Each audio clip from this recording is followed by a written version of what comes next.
penda la Francie boye. Alors beta yanga penda zo biso solo. Parce que on est pas tout. On est là. Bobet TV.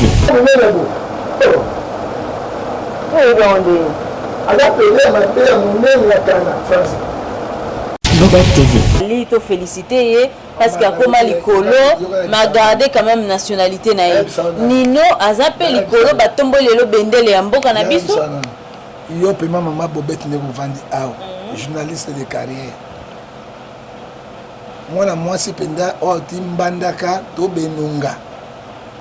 Aye awa. Est-ce que vous entendez moi? Bobet TV. Zamba wangani prophétie aye Joël ya lokuta. Alobi susubo. Bobet TV. Et là, retourne à Koloba, Gimsi, il est plus supérieur que Fali. Bobet TV. Écoute, on a français, après sa prophétie, guerre à Est n'est pas déjà aussi dans mon colon, Nini. Et là, on dit Est, on doit quitter mon colon, Nini. Après sa prophétie, après Mandao, avant Mandao, et là, on dit que le Kanambo Kanabiso, Nini. Ça, on a dit vrai prophète, on a dit que le Burkina Faso. Bobet TV. Toi, bango ne tozali. Toi, misala na bango, toi, makambo na bango. Ok? To minye bibi so ba prophète na ba pasteur ya solo. Batika biloko wana. Mais sikoyo, soki français, azala ki pena un prophète de Dieu ko loba boy. Kanga na Nzambe ekoti na Congo. Gouvernement oya wario et comme gouvernement mo pour tout démissionner. Bobet TV. Ozomona eko sala le côté pe ko bakisela ko mo te mais asali rien, il fallait tirer la nationalité congolaise. Bobet TV. Ça m'a dit à cause de la chambre 26, il y avait un prophète. Tout le monde dit. Hein? Pourquoi Asali, au lieu à l'Obama, on a mis sur un bateau, Asali, Mathieu, 18 qui est le 16 de prendre. Abengue, Bangoui Balé, ABC, Nzamba, la Tsakinga, au côté de la chambre 26, Tika Yango, au Koufa. Parce que le bureau, il n'y a pas ça sur il y a ça dans le prendre. Bobet TV. La reine du média. Suivez tous Bobet TV. Avec Bobet TV, ne manquez plus jamais aucune actualité. Voilà, beauté Nabino Bisikagno, c'est Zomi Bino, c'est votre chaîne Bobet Télévision. Merci Nabino Babouzon Nabiso Nangefa TV. Donc nous sommes là aujourd'hui avec le prophète Ngefa Toubeta Masolo concernant l'actualité aux Alélo. Mbote Ming, en tout cas, vous s'abonner, vous aimer, vous partager l'émission, tout cela pour Nabino, Tozawana, toujours pour Nabino. Merci pour la critique Nabino. Aujourd'hui, je ne suis pas seule, comme j'avais dit. Je suis avec le prophète Ngefa, donc Naïde Tokobeta Masolo. Masolo ya Kosoleza tellement ébélé, Naïe. Donc, yango tout le monde a capoté au sol parce que l'actualité bimara du jour au jour. Kinshasa est dans la réalité, dans le Congo aussi a ses réalités. Donc, il y a un monde avec le prophète Ngefa. Prophète, bonjour. Bonjour, maman Bobet Nzambe ya Pambolayo, le commençant de Lezunga et pas Tata Nzambe. Amen. Prophète, avant de banda, tu dis que tu banda toujours dans le sambo. Quand Babi dans le sambo, après tu continues l'émission. C'est comme d'habitude, un bon pasteur doit commencer par la prière parce que la prière, et puis ça va battre ma prière Nzambe. Après ça va révélation. Tata, tout ce qui est mission à Bokonayo, il y a un habit à cause de Nayo, sur la biso. Mais ça, maman, Bobet, science, intelligence, science, Marielle, à tout notre panayo. Tout ce qui peut convoi démocratique à Bokonayo, Kolo Suma, au Batela. Ce que tu es au bon côté, il y a capable. Tout ce qui est sous la diaspora à Bokonayo, on va pas pour la Rabiso, Balet Sarabiso, Basuma Rabiso, Corona, Musica. Koloso ke opambola bango bango opambola biso yo bana na biso soki sana biso akoma tata pina mwana na molimo santo amen amen. Prophète lo sambo no mingi bato diaspora bazanga ngate po ani po bango ne basunga ka mingo le ka bato Congo. Maman na diaspora apesa merci bapesa na moi je suis le seul pasteur prophète même en église na ngai na ba prédication na ba émission na ngai na tiaka ba diaspora nzambe apambola bango hein mais bah donc ça a toujours merci papa ça na mboa là quelques-uns mais tokotika yango parce que maman na ngaza diaspora papa na ngaza diaspora toute la famille a diaspora na bandeko tout ça quatre na ba pour l'état a démissionné l'état kufa a kende mboka nzambe ce qui l'état kufa pendant que gouvernement ezali gouvernement ils s'occuper na ba passe ya peuple était hein tozangi mai tozangi courant tozangi bilia tolobaka na Kabila ke Tshisekedi ndenge moko bango bazokipe mabumu na bango oyo Romains 16 verset 17 à 18 elobi yango mais bayebi peuple te oyo balesaka biso diaspora il faut que tu respect mingi na ba diaspora. OK. Faut to bondela mingi pour na ba diaspora. Grâce na bango que tu vivre. Et bazana na prophète na bango du peuple, oya bondela pour na bango pour être Nzambe ayeba ko batela. Ba pe na prophète de la nation. Bon, c'est pas la prophète de la nation, la concurrence, la concurrence c'est mon toté, j'ai fait mon travail, les besoins de la prophète de la nation, la prophète du peuple, et que c'est les lois prophètes de la nation, ils ont raté. Parce que le prophète de la nation, c'est Israël, on a le bakina. Les lois, ils ont prophète du peuple, et puis, Chana Bango, ils ont 4 églises, ils ont averti le peuple Congo. Prophète Losako. Nzambe aleki bango nyonso na nguya. Ça c'est vrai. Prophète Losako. Bayangela nkema etaf. Prophète Losako. Bala kaka célibataire moi cité pas butu mon barola la terre. Prophète Losako. Chokoli le nema konji. Voilà, on a des trucs bena makambo ezala dans ça. Pesa loko zoloko. Yo ni pesa loko to kozwani. Pesa ba rozo bo. O eza to kozwa bo te. Pesa ba rozo bo. Te chokoli le nebo. Bon ni. Chokoli lo ne makambo. Baba, te pesa bo ozabo. Pesa makambo zo makambo. Pesa chokoli le ozabo. Yango wale. Mais regarde comment bon on est vraiment mystique. Mystique de bon on est chokoli lo. Ah, d'abord il y a bon de chokoli lo nde makonzi. Yesuka. Voilà, merci beaucoup prophète Tobanda ba histoire aux qui s'est passé sur le plan musical na biso to ebité to bango ya biso pour lelo mutango lelo se retirer azali sous ya biso to et puis au moins mettre Gims non. Bon, nayo kaka Gims c'est parce que totika mokili na makambo nango nzambe na makambo nango. OK. Mais ngana préférer retourner makambo mingi ya nzambe parce que na na kate makambo ya nzambe pe ko makambo ya mboka na ndenga Afrique eza kuningana ba coup d'état. Bon, nayo kaka mais c'est Gims to nayo kaka mwana ya Janana tuna mombafu de pana papa Wemba. Tuna mombafu mutu mususu. Non, Janana. Nayo kaka bon Gims bana lekine Daju Gims Dado bayibaki mopete na yawa. Bayibaki mopete na moyibi na Kisasa pardon. Bon na pas polémique mo mali misanga. Na yoka koyoka na mona teme na yoka bayibaki mopete bag na yawa donc suka. Voilà, avant de continuer dans makambo Daju coup d'état na Burkina Faso. Aujourd'hui, le président Nabiso Tobi qui est président de l'Union africaine, est-ce qu'il a s'adressé quand même par rapport à ces coups d'État?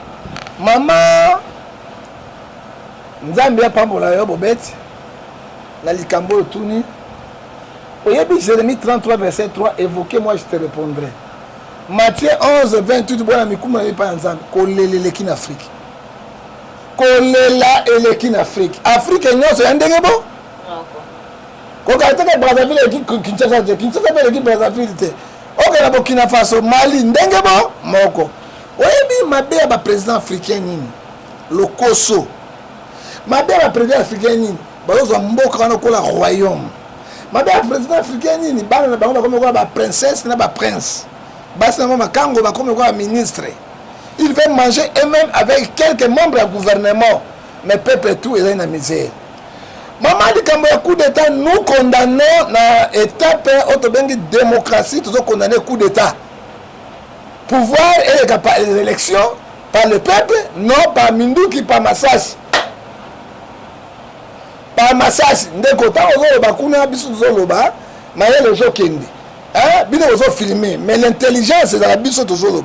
Moindre mouvement servant à déraper. Ce qui est assez dérapage. Bakofinga binote bakofinga ndebiso babolole bosusu ntaba imboko be ya otama na zolo babino tubotalaka parce que on peut savoir je suis le professeur Mathieu OK so pour me commissaire de moto commissaire ça on s'otalanga ya so comme ko razo moto commissaire là je vais commissaire mama ko le lot et on moni maman OK Afrique ezoko mboka moya na malchance. Kokota moto moindo kwa lisuma. Ok moto moindo ezaka Nzambe asa. Minde bana passe mais passe minde ezabo été. Ezabo été. Partout en plein. Partout bazolela. Pourquoi c'est une démocratie? Mais la démocratie en gros elle est qui sous étape dictatoriale. Les gens ne vivent pas. Oya leki ngai. Est-ce que ebi na Guinée? Motoko la président balongole comme nani comment le président on a ni oyo général colonel wana lieutenant colonel botoli wana azaki un grand opposé kwa Tshisekedi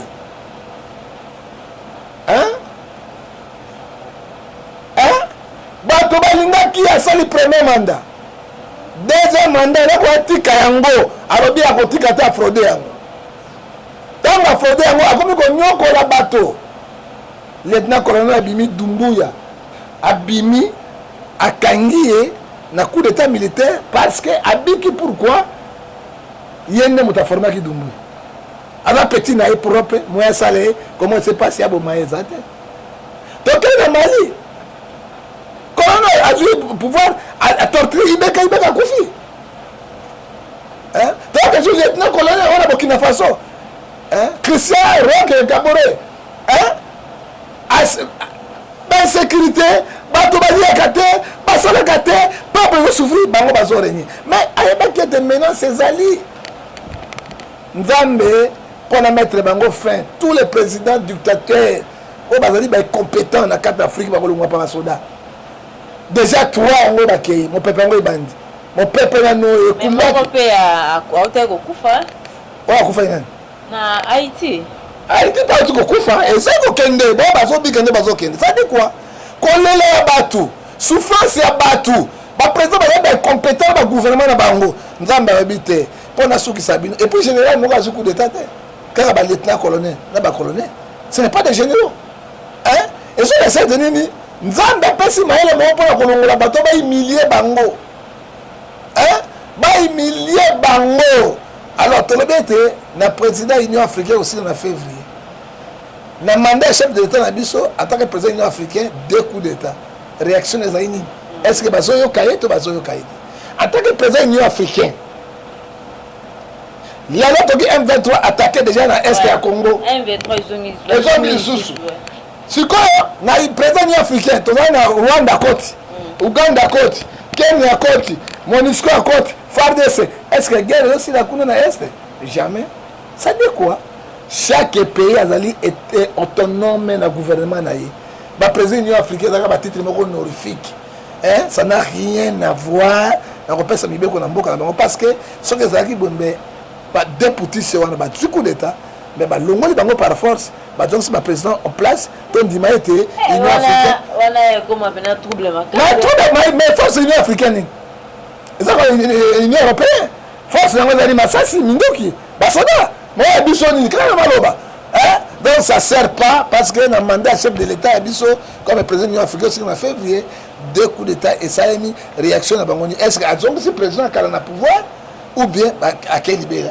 est-ce que azongi à quel libéla président on ba okende libéla est-ce que échec na présidence de l'Union africaine non ils ont échec total ba na capacité de bazali indépendante bazali na capacité parce que chaque pays ils ont l'Union africaine ba décision bango ezali pamba ezali leur mot titre honorifique na ça qui ba titre honorifique je me président l'Union africaine ba ko na Brazzaville akoza ba ko na Gabon akoza ba ko na Songo tala ndenge coup d'état bato baboyaki yango ezongi lisu na Afrique mobimba ndenge bambutu bazwaki ndenge ekomi kosalema siko Thomas Sankara azwaki Blaise Compaoré abotoli ndenge ekomi kosalema siko par force ezolakisa ete nini nzambe atindi mopepe ya sika benga ekumbaki mosuku elongola tous les dictateurs wana Sassou Akeba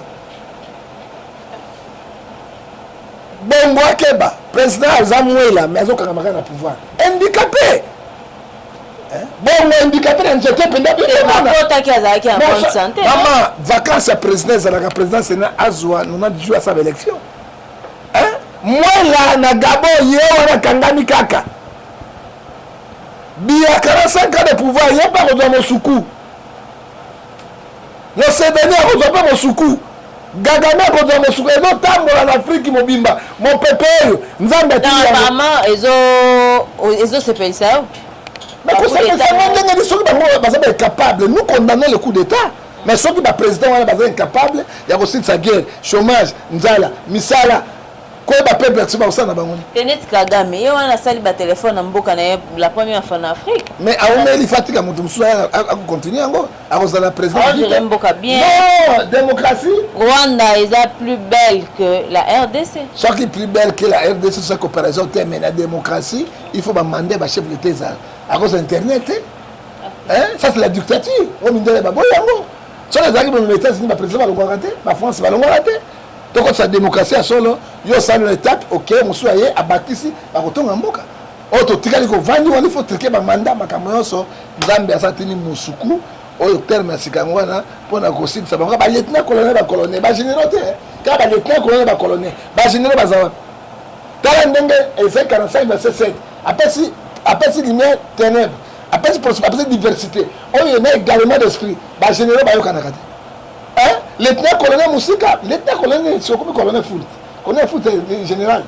Ok? Mais le lieutenant colonel, Nassé Kouna, par exemple, on est très bien, généraux, on a chef d'état-major, mais on doit pouvoir. Pourquoi? Pour les bâtons Zambie à Yoki. Fini l'histoire en Afrique, tous les présidents dictateurs, non, il y a des FDC, non, c'est pas OK. Voilà, merci beaucoup. Attendons cela. Donc, aujourd'hui, Maître Gims, à Lobby, il ne s'est jamais présenté quelque part en tant qu'un artiste congolais, mais plutôt un artiste français. Tu as vu que Maître Gims est né ici, bien qu'il ait grandi dans Libana Mboka, c'est à l'âge de 2 ans à Longwa, Congo, grâce à Général Defa, au paix à son âme. Aujourd'hui, à Lobby, Atikala jamais qu'on s'est présenté quelque part comme un artiste, un musicien congolais. Il se décide, il y a même nationalité française, qui a commandé français, donc il y a une RDC à Boupia. Mais maman, pour la démocratie, il a fait son choix. Hein? On va encore mettre Gims, maman n'a pas botinga, papa n'a pas botinga, surtout, et là, la Suisse. Moi, je reste congolais d'origine. Hein? Ma mère est la Suisse, papa est la Suisse, mon passeport est la Suisse. Nous sommes la démocratie, moi je reste congolais. Et je ne peux pas changer ma nationalité. Je reste congolais, je suis congolais. Je suis fier que je suis congolais, que je suis suisse. Je suis fier que je suis congolais, que je suis français. Je suis fier que je suis américain. Parce que je suis congolais d'origine, de père et de mère. Malgré papa et maman, je suis nationalité. Alors, si je suis une nationalité, je suis mais à choquer les Congolais, parce que... Mais à choquer, la porte de la nationalité, double. Parce que ça va tout. Il y a un aéroport, il y a un aéroport, il y a un visa. Au cas moi, des colons sur la langue britannique, suédois, tout cela, Bachanga, je n'ai belé. Par contre, ça ne sont pas les Congolais. Et dans moi, de vivre dans Bango, oh, il va le carrer, mais il va le carrer dans Bango. Attention, des nationalités, mais il reste Congolais d'origine. Alors, de la français, mais Congolais d'origine. Ça n'a rien à voir dans moi, dans Bango. Ce qui me passe, c'est un maman. Moi, parce que Gims a commis déjà l'icône Makas. Les nationalités qu'on protège Gims. Ça qui a commis l'icône Makas, à cause de la bozoba en sanité. Oh, ben yon bozoba. La bozoba parce qu'il y a côté kala, kaka congolais, parce qu'il a tout. Il a l'argent, il a tout. Et là, mon thème m'a bien à Gims. Là, mon thème m'a bien. Boïta congolais, au moins le coup moi ta mouké. Les fils que le coup pour Congo, à ça la le coup, à l'hôpital tel le côté.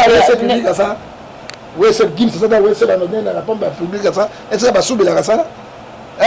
Mais il y a un bon mais thème m'a bien. Avant que ça la tout, on a à ta démocratie de la chose mais à votre kata nationalité congolaise, oui ça la kata moi et l'autre kata moi mouké. Mais le gars a changé, moi j'ai mis thème m'a bien la bango. Dans la carte dans Gims cité. On a quand même été. Non, na Gims na carte na camonete, c'est ça ma camonete bango ba Gims parce que ça la kana bisala na moi je suis. Mais est-ce que à cause ça n'est pas la raison parce que évolution mboko ndezo qui. Non, déjà la chaîne nationalité. Est-ce que tu Congolais? Bien que ce sont pas des personnes différentes. Du papa na du papa na été. Ba Gims, ta la maman. To lukaka moyen ya ko valoriser même nationalité na biso. Hein? Attends, on peut si biso le côté tout banda côté. Mais toi comment combo na yo on a congolais et le fait la biso bien. Na ba joueur. Je félicite Kabo Ngongo qui n'a pas changé sa nationalité. Nazo féliciter Bakam. OK? Parce que quand changer nako féliciter les sous nani mosusu wana nani Trésor Loi Chabani Ndonda ba loi batika na ba nationalité na bango ça fait la fierté ya mboka hein to quel sous nani basa ibele wana bolas ba bolas ça na poto ebi yango na Angleterre mais atika na ba gebano batika na nationalité on est ça moi fierté hein quelque chandaka bishanya chanja yo ba mondela bossa na mboka na ato salibo soki yeye mabe ba bomi la nationalité ya bino ba retirer yango otika isusu otika libubulence ozomona ngala la fier d'être congolais parce que mouvement ko refouler na mboko na ngai asate eza barrière grave hein so asali pour nini en démocratie oui tala simazonga mututi papa tala simazonga mutu pour ni ko sama makamande ngona mawana passe na isengo mawana passe na isengo esangani sama wana passe na isengo esangani bo ba sepeli bazali obe ma bazali parce que hier atonga biso ta wese ya pamba te to nena kata ko nena te eloko te mais tozali ka fier na ka nini a congolais Gims maître Gims congolais et tout ça la biso bien pas ma bête mo lingala moko te ka ndema français da ba Gims mais lingala abeta bi mo lingala mo na ngala ka banze mo na français ozomona eloko atika biso na mo eloko wana pesa biso na Congo za pays moko za francophone c'est normal ba congolais nyonso ba oyoka banzembo na ye tala tozali pays francophone ya solo il faut to valoriser langue na biso linga obike linga le ba partout en Afrique linga le zomona oyo surtout na Brazza te linga na Brazza na Cameroun na Kenya partout te na photo na France mindele balobaka bana na leki na ngai bijou ngefa ni bale babotami na Suisse ne babetaka linga la pepele linga en Amérique ils ont partout toko tchape linga la langue internationale ya biso ba congolais et ça c'est la fierté ozomona eza bien so comme na Cameroun ka linga les obetama Brazzaville linga les obetama français ba français ba salisoni ba même bisoni on va produire bisoni ba français ba bisoni ba désordre inutilement ezangatina même na ba comme na poto zo te pasteur te na lingala et ça la valeur ba interpréter en français ben nani ça la valeur non comme en Amérique te na lingala ba interpréter ça la dire ozomona maintenant on va être en français anglais yo mona mundela yawa na kata Congo to te to discours en français to ba en anglais chinois pena yo ka donc ba comme ça pour nous on Chine tata na sali mabe asali mabe makasi malgré na yoka musique na bango te mais son yoka na boaki musique on est libanda yonso asali mabe makasi mais aujourd'hui to féliciter quand même Fally Ipupa Nino ba artiste musicien o ya biso ba comment pe na ba niveau moko ya likolo mais bazo garder toujours nationalité comme na niveau ya ba maître Gims oh mais non Nino aza likolo so ba comme na niveau ate bobino ni ba comparaison n'est pas raison mo para na musombo ekokanite oti osa comparaison pour na yo maître Gims legi ba musicien congolais nyo na ça polémique te mais à niveau mo élevé ba Gims ba beta ba musique internationale eza mikeke ko kata te mais ba gawana mama tunanga bino beta musique bino ba tele ba to osomona ba gawana ko musique internationale tozolo ba changer te ba ivoirien ce sont des Ivoiriens donc comment les Ivoiriens ils ont kende donc moi on s'en peut bien gaou ils ont pas la forme de gaou ouais qui simbi mais Ivoiriens moi là on est les moi là on est les mutu munene wana mais c'est comme ça au moins nous sommes noirs ko Tommy Linganité Tommy Linganité la leçon qui Michael Jackson a trahi le procédé d'origine de Kufate batonga zo ekiti pas comme mundele yo d'ailleurs ozomba kufate papa Michael azaliti maman azali bandeko na bazali ozomona Michael Jackson ba itolo musongo kola yo ayesu akata tirise comme quoi sama kili commune siko asuki wa il faut la tika azali américain noir après ça valait parce que quand on parle des américains noirs on parle de l'Afrique on parle de l'Afrique en tout cas valait le roi noir africain Maitazo a chanté il a eu beaucoup d'argent Maitazo a chanté azali américain noir mais d'origine africaine to valoriser nano to valoriser nano nini culture na biso l'opposition na biso nationalité na biso et que ça la trop fier na kati ya monde parce que le monde évolue. Fallait mettre Gims na azali ko. Na ça concurrence na bango te pour na éviter. Yanga na tunyo ana biso ke fali to féliciter ye parce que akoma likolo ma garder quand même nationalité na ye. Nino azape likolo batombo lelo bendele ya mboka na biso. Yo pema mama Bobette ne vous vandi awa journaliste de carrière. Mwana mwasi penda o timbandaka to benunga. Aye awa. Est-ce que vous entendez non? Ce façon na koloba il a télé na yo, na so biso solo ko. Na biso so moluba a petit boujima ya o mona forme yo moluba. Boluba so petit boujima ya ye pendao. Akomi no kini to ba pendao petit boujima. Akola da rouge, vert, chocolat, noir et nanjo. La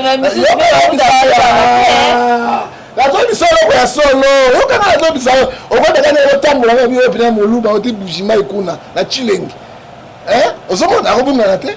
Na par rapport à Moluba, oh, il y a botani à Congo Kinshasa.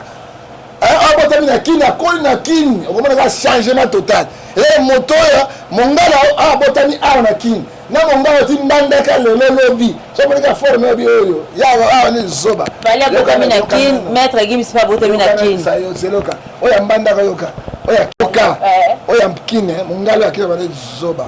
Oya mbandaka kuno kani zoba. Ok, différent. On est différent. On est différent. On est différent. Alors, moi, on s'est mettre Gims. Non, c'était deux. Gims, na Gims, na Gims. On va corriger l'aité. Ok? Tika ngana le ba. Gims, na Gims. On va corriger ngawa. Azate. Tika ngana le ba. Toi, la liberté d'expression, article 23 de la Constitution. Bon, on est silikeli. Gims, na Gims, na Gims, na Gims, ndenge moko.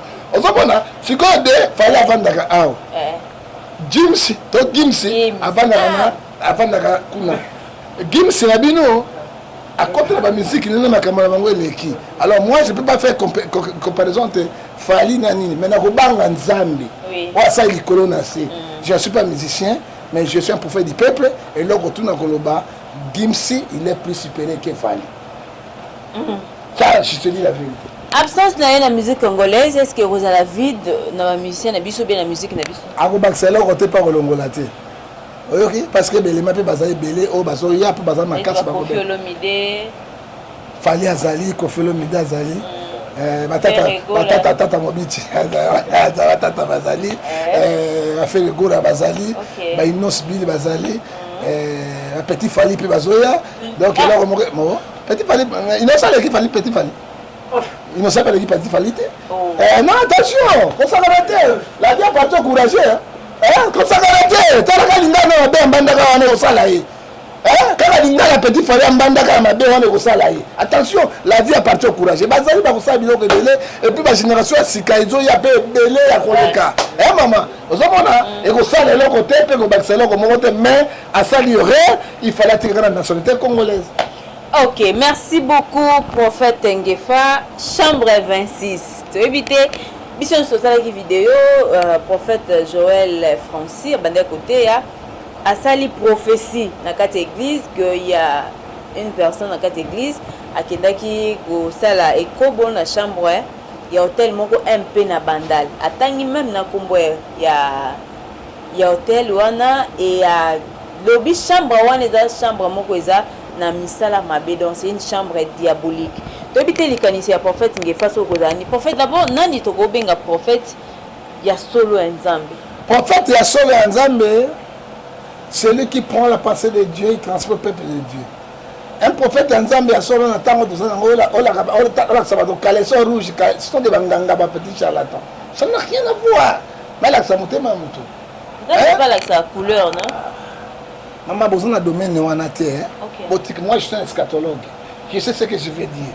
La vraie prophétie, la plus excellente, c'est la parole de Dieu. Parce que dans le livre, il y a deux livres. Livre évangélique et livre prophétique. Il y a ça que un vrai prophète, il faut Akamata, Ephésiens 5, verset 16, racheter le temps car les jours sont mauvais. Il y a mis ça dans la repentance, la crainte de Dieu, l'obéissance. Et à tout enlèvement de l'église. L'enlèvement là, wana biloko ya kala wana oliaki madesu oliaki boye biloko ya kala banganga basharata baza kotala kati na yango. Alors soki ye prophète yango Francis tomiyebani misala na bino bozosala bato botika koyebasi na prophétie ya lokuta role ya prophétie ekokotisa moto na bokonzi na nzambe te ekoki kobongola moto motema te mpe ezali na importance moko te eza 3 biloko exhorter édifier et consoler. Jamais prophétie akotisa moto na bokonzi na nzambe eloko ekotisa bato bokonzi na nzambe ezali eloko ye ayebaki chambre 26 ya chambre ya mabe ye ayebaki ndenge akotaka kuna ti ye moko akotaka na chambre 26 pourkoi ayebiki chambre 26 lokola ngai nayebi chambre 26 te nakotaka na ngai kuna te na eza mpe na importance te bati kobangisa bato naotangela bino sikoyo baverset biblique bofungola matoi na bino mama zwa ngai mwa 10 minutes tosunga bana na nzambe mpona likambo ya prophétie. Prophétie oyo bozolanda ebomisi mabala. Prophétie ekaboli mama na papa. Prophétie ekaboli bandeko. Ekaboli bana bandoki. Prophétie oyo ebomisi bato. Alors il faut faire beaucoup d'attention si la prophétie, les prophéties bazopesa ezali ba prophétie moko monter. Ye Francis oyo bazopesa la prophétie, ye moko bongwama.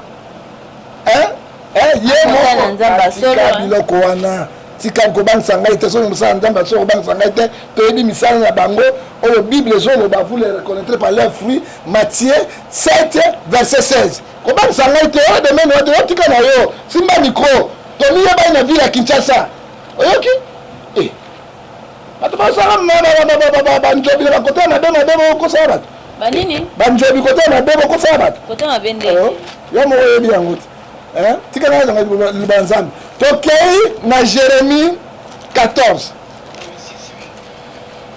Jérémie 14 verset 14 tokotanga te na 15 mama landa oyo tunaki mpo na prophétie nazolanda papa.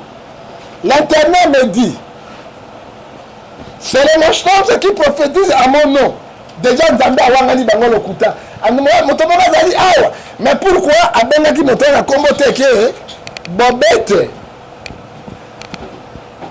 Ugala okotaki na chambre wana na 13h.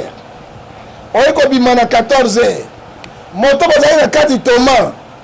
Oyo asalaki biloko ya kombo na Francisco. Tango bobimi ye mataki na camion teloke akei te tokondima yango oyo motu moko kati na bino akota na chambre 26 moi ezamburiaki bato yango balobi ke awa na Jérémie 14 verset 14 c'est le mensonge qui prophétise à mon nom. Nzambe awangani prophétie ya ye Joël ya lokuta alobi lisusu boye je ne peux envoyer natindi bango te je ne pourrais donner l'ordre natindi ordre te je ne leur pourrais parler.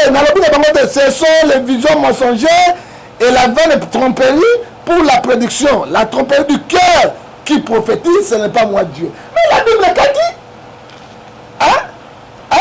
la Bible qu'a dit Genèse chapitre Jérémie chapitre 14 verset 14 à 15. C'est le mensonge. Ézéchiel parle bien. Bakokufa na ndenge ya mabe.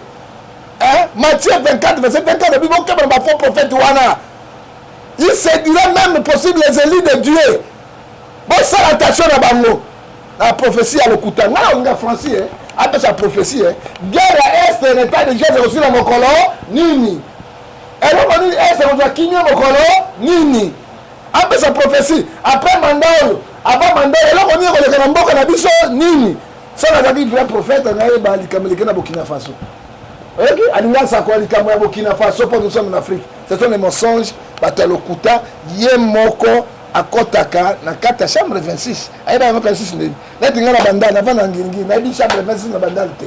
Na bi hôtel wana te. Nini te. Ils ont bango batu ya monini. Nzambende mutala kisi. Eze loko. Maman est-ce que yo ebi ken na kisa sakola? Exact.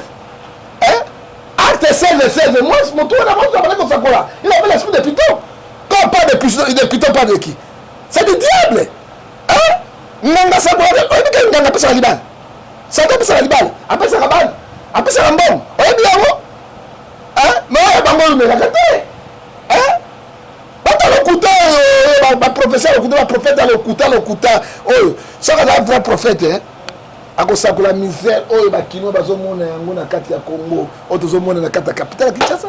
Mais on a peut-être une façon robikisa ba population non tant musu bandimi na ye peke bakota ka chambre 26 il y avait prophète tout le monde dit hein pourquoi asali au lieu alobango na miso ya bato asali Matthieu 18 qui verset de prendre abengi bango ibale ayebisi ye nzambe alakisaki ngai okota na chambre 26 tika yango okokufa esiko biro ni bapesa biso ya babisani na zone mpona nini hein c'est le Congo azosala eloko abengi yango Jean 12:43 la gloire il veut la gloire du monde ya komona Francis alobi na prophétie ba prophétie ya tufi ya pamba oyo ezanga tina oyo ya pamba.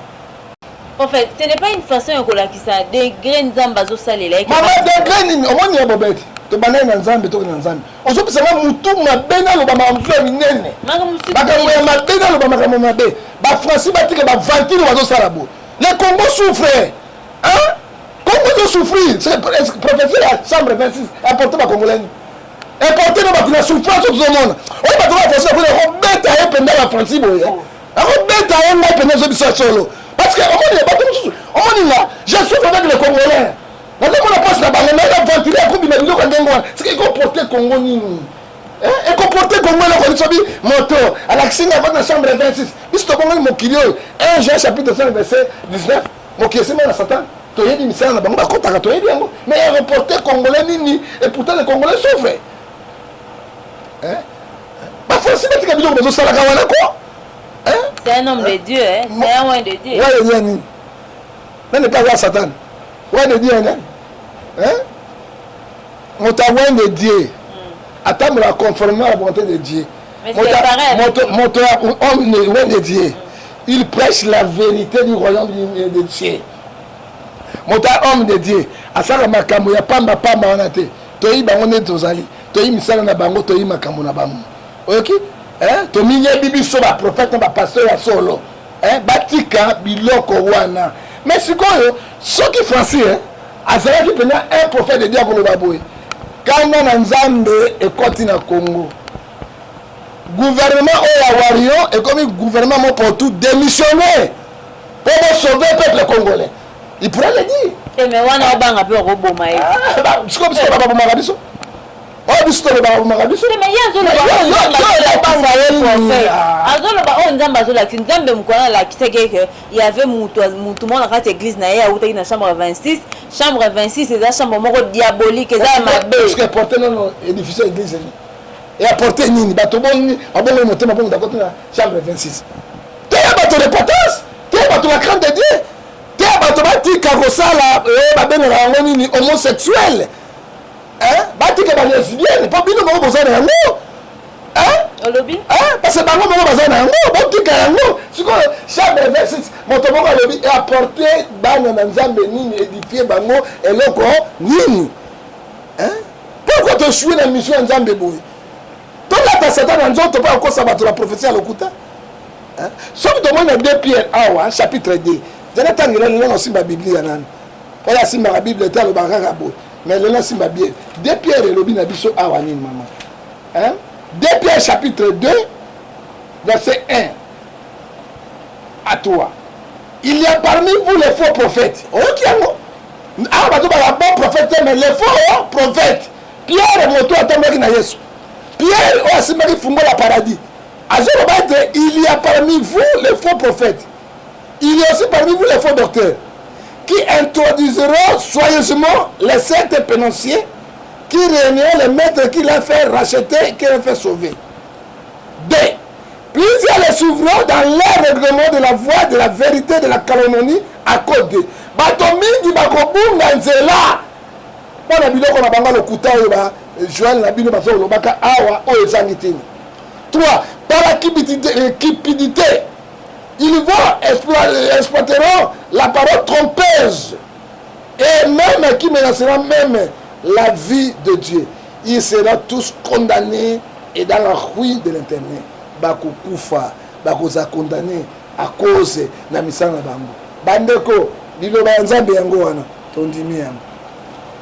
Voilà, merci beaucoup, prophète. Maintenant, toujours dans la lignée, on est à chambre 26. Est-ce que vous avez un hôtel et un bateau? Vous pouvez porter plainte? Si vous avez un hôtel et un bateau, quand vous avez un hôtel et un bateau, la démocratie. Il faut les épreuves. S'il a trompé de leur cœur, tu vas croire. Dans Jérémie 14, verset 14 à 15. Hein? Tout le temps dans Matthieu 24, verset 24. Et le bien est, plusieurs les souverains dans leur tromperie du cœur. S'il est possible, il séduirait même les élus de Dieu. Il y a autant d'hôtels à bateau, ils allaient commercial. Bah, dans Nzambe, bah, monsieur, il y a hôtel, il y a une place à repos. Bah, il y a une chambre 26 de d'accord, ils ont midi, moi, bateau. Non, non, on va les gens qui me connaissent à porter plainte pour le dire, allez, monsieur, la parce que la misère, mais bazou misère mabé. Elle est aussi aux autres bayango pour la taille la mise sur la bateau. Il faut ça beaucoup d'attention. Tu as les preuves. Est-ce que vraiment quand hôtel dans la chambre 26 c'est ça? Oui, chambre 26 c'est ça. Et puis bande kokutu ba kenda ki kuna ba filmer ba vidéo. Ce qui ba hôtel 26 c'est Zali, ça dit quoi? Système maintenant qui honore Denis Salobak. Batinda na bateau na bango. Ok, voilà domaine où on a na bateau na bango bazu ba renseignement makambo ebele bele. Tant que mon tout marabout musa ko vana na pe na kata chambre 26. Avant il y a ça misala na hier. Les hôtels, les synagogues de Satan. Ce n'est pas Sirmine, la synagogue de Satan. À quoi on a eu? Il y a tout le monde. C'est quoi? Pas mort, moi, pas vendre. C'est quoi? On va hôtel, on va passer à la match, on va vite, on va aller au parc. Bana bato ba omi bato wana ba Francis bana ba informateur moko songo ba itizaka bango kotala ba kotala ba quartier ona ba information Nzambe pe atalisaka Nzambe atalisaka bango te. Apocalypse 3 verset 15 à 16. Tu es ni foi ni bouillon ni foi, moi Dieu je vous vomira. Nzambe a vomira bango a sanda bango. Mais pourquoi vous confirmez que Nzambe a zakatine? Nzambe a sanda bango tika biloko wana. Moto ya zana Nzambe akotambola na esprit ya fidélité.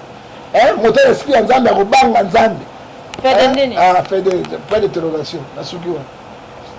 Akotambola na fidélité, point d'interrogation. OK? Soki bakobangisa bato mosusu babangisa toyebi tomiyebani oyo azala nani oyo azala nani.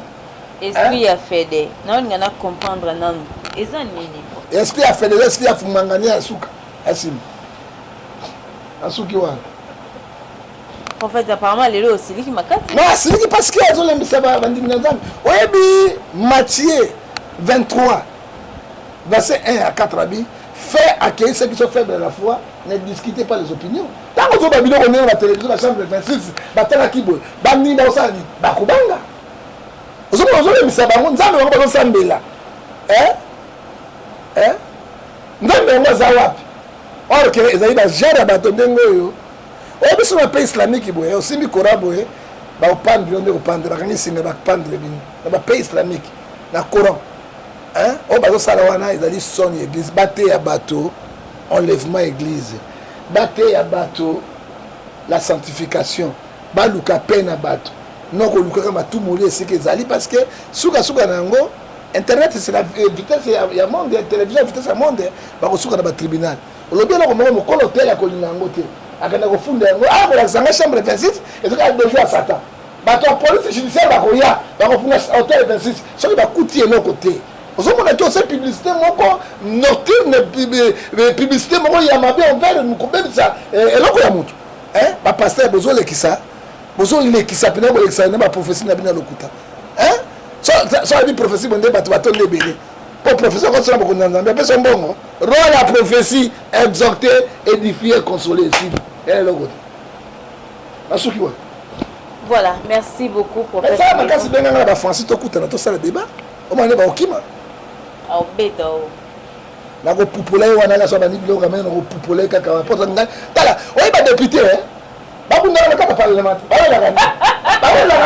la ko continuer ba ko pouvoir no ngai pe na ko bunda pona Yesu na ko beta bato pona Yesu on a la petite veste de Jésus on a la kombo njobi kombo eza Yesu mutala singa ngo njobi kombo eza Jésus mutala singa ngo n'avez pas de souliers bien, n'avez pas de veste bien, n'avez pas de chemise bien, n'avez pas de sola bien.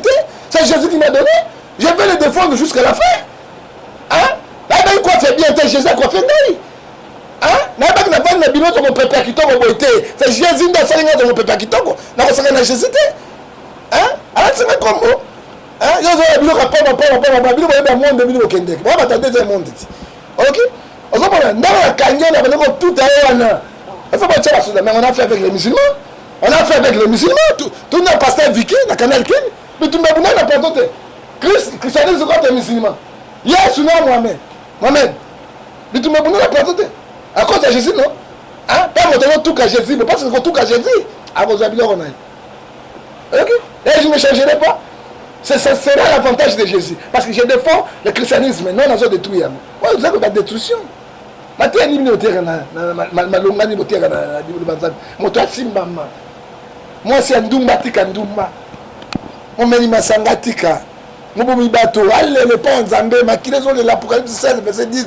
jugement nzambe sali soki il y a un prophète sur asimba Apocalypse asimba 7 choses 7 trompettes découpes asimba yango asimba 666 Apocalypse 13 verset 13 1 à 22 asimba yango a démontré parce que là on est collé quand on est après enlèvement na on dit ma prophète na on dit ma na mona ki mota chambre 26 yema akota kuna ok yema akota kuna pour ni biloko ndengo wana mikoloso que yo so mona ke biloko tozo sala ko tozo kitisa christianisme matate ma chère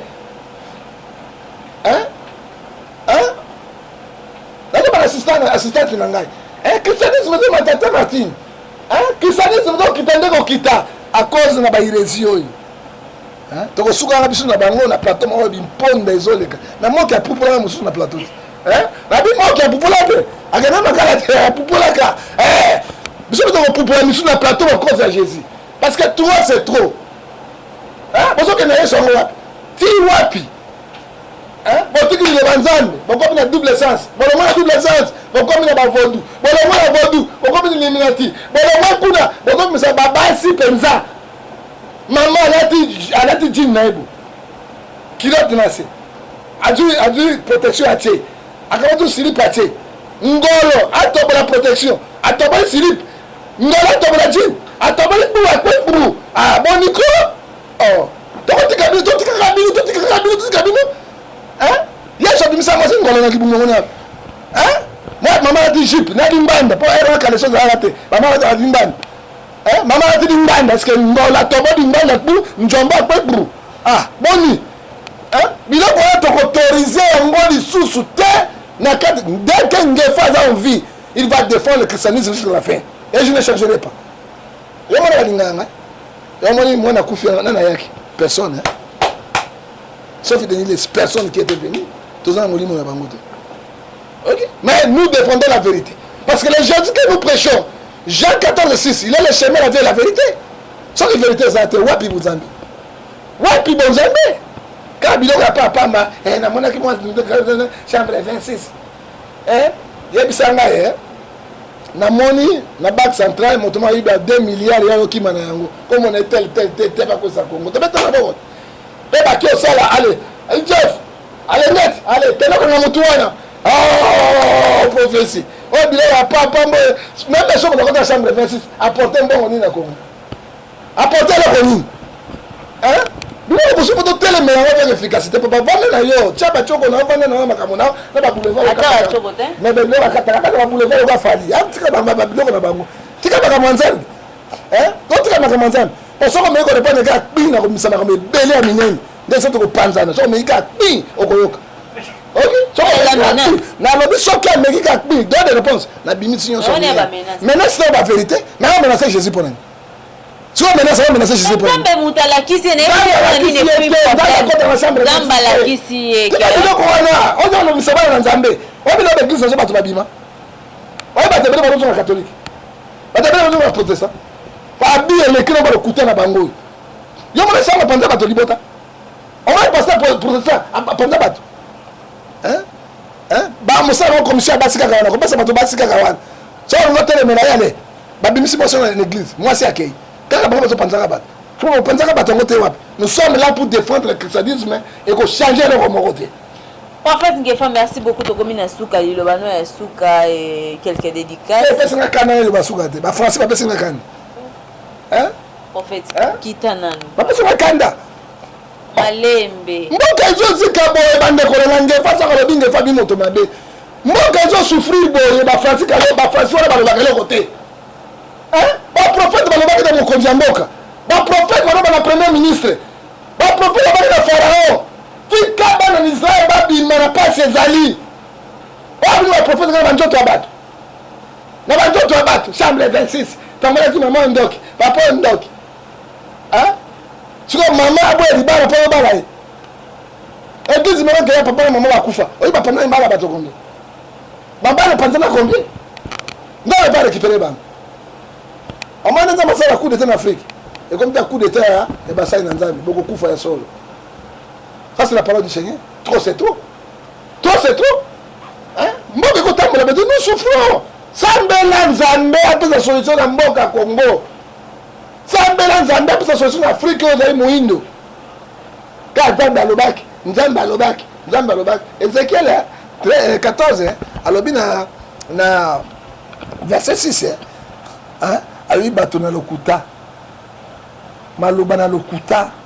Bazali koloba ete po makambo ekokisama. Ngai Nzambe atindi bango te, bakokufa solo na mopanga. Ainsi dit l'Éternel.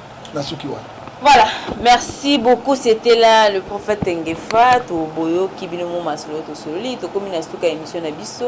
Merci beaucoup na le caméraman derrière les caméras, Tokomina Stuka. Tokutani Mbala Estima. Tu n'as pas si bateau même botte bateau? La personne botte nangai dans la plus belle femme du monde jamais vue, c'est ma mère. Batondoko Edoxine en Suisse, na Pessimbote, na Siabouga, roi de Borsalino, Papa Ngefa, Barthélemy, Motodoua, na Pessi le Soussou, Mbote Nangai, na Kat na Papi Ngefa, le professeur de la SAP, Zambia Pambola Oleki, na Pessimbote, na prophète Hugues, na italien, Mosakoli Bazobanga Nzambi, Bazokabawanate, prophète. Hugues Mosakoli na kata Italie Nzambi apambola yo makasi Papa Zeno de Paris Kambo honorable Kissan Jaune na Paris Yonde sala makambo Nzambi apambola yo Jansi Mayasi force italienne yo makambo na tiki pe na mbote koleka susu nini mama Lisi Yonde Nzambi apambola yo et Mami Bomolo Bolumbu grand prêtre PME na 4e verse Yonde Souka Baleine Njoku et Babi Kabala Motona Nzambe Kolo pambola yo mais otuninga motuna de 4 boss ya mboko ina loba ngo pesite pesa na biso 4 boss ya mboko yo banani de poto boyo mbongo nyoso kwanga mbongo nyoso kakana kwanga baba ba nouveau riche ba boss ya so ba 4 na Congo banani so tangela yo premier boss pona sukisa ezali président Tshisekedi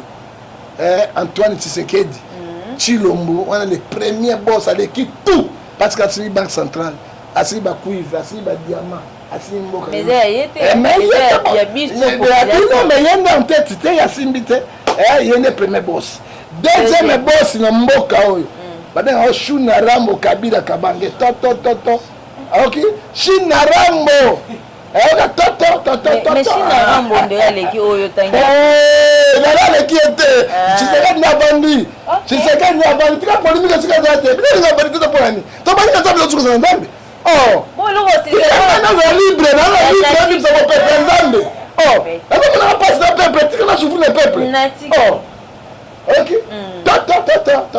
na mende fa pemba mutoyo bande fatika utoka tena mende fa Kabila Mokoni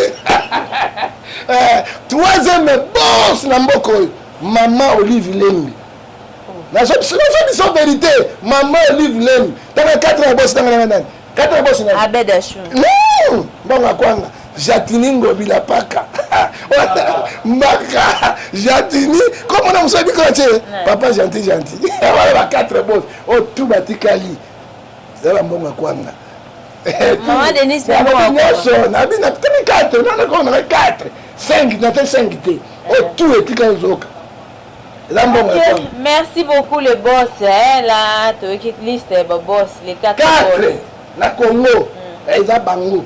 Na zonge lisusu. Premier boss awa. Ezali président Tshisekedi Tshilombo. Ok, boss de boss. Natangi maman si na été na la représenter. Deuxième boss awa. Shuna Rambo Kabila Kabange tête Shina Rambo Shuna l'état lioté. Tikara bien s'exprimer. Ok, Shina Rambo.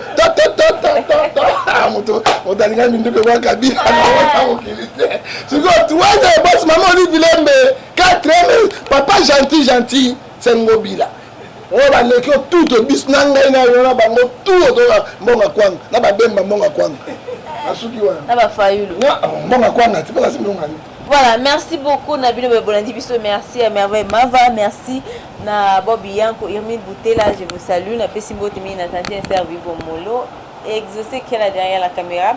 Bino Bolandi Biso, Tokomi na Suka, na Boinde, Tokutani Mikolo Mizali Koya, Tozaki na Esenga Okwamba, Prophète Ngefa, Tokutani Balasima.